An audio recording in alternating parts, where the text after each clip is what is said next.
കൂറ്റഞ്ചേരി ശിവക്ഷേത്ര മഹോത്സവത്തിന്റെ ഭാഗമായി ആഘോഷവരവ് നടന്നു. വെള്ളിമാടുകുന്ന് ഇരിങ്ങാടൻപള്ളി പ്രാദേശിക കമ്മിറ്റിയാണ് വാദ്യമേളങ്ങളും നിശ്ചയ ദൃശ്യങ്ങളും ഉൾപ്പെടുത്തി വിപുലമായ ആഘോഷവരവ് നടത്തിയത്.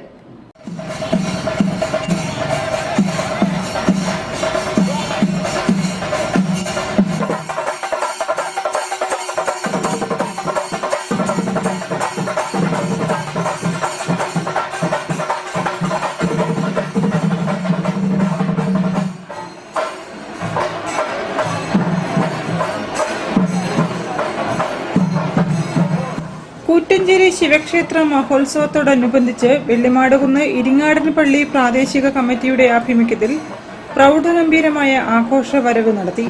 ചെണ്ടമേളം, താളപ്പുലി, പൂക്കാവടി ഉൾപ്പെടെ വിവിധ കലാപരിപാടികൾ, നിശ്ചല ദൃശ്യങ്ങൾ, ഗജവീരൻ എന്നിവയുടെ അകമ്പടിയോടെ ഇരിങ്ങാടൻപള്ളി ശ്രീ മഹാവിഷ്ണു ക്ഷേത്രത്തിൽ നിന്നും ആരംഭിച്ച് കൂറ്റഞ്ചേരി ശിവക്ഷേത്രത്തിൽ അവസാനിച്ച ആഘോഷവരവിന് പ്രാദേശിക കമ്മിറ്റി ഭാരവാഹികളായ T K Chandran, Mohanan Puthiyottil, Girish Babu, Ganesh Ulloor, Balan Nair, A V Sonu, Vinayakumar തുടങ്ങിയവർ നേതൃത്വം നൽകി. News bureau, Kozhikode. കാരപ്പറമ്പ് നെല്ലിക്കാവ് ഭഗവതി ക്ഷേത്രത്തിൽ ശ്രീമദ് ഭാഗവത സപ്താഹയജ്ഞം പുരോഗമിക്കുന്നു.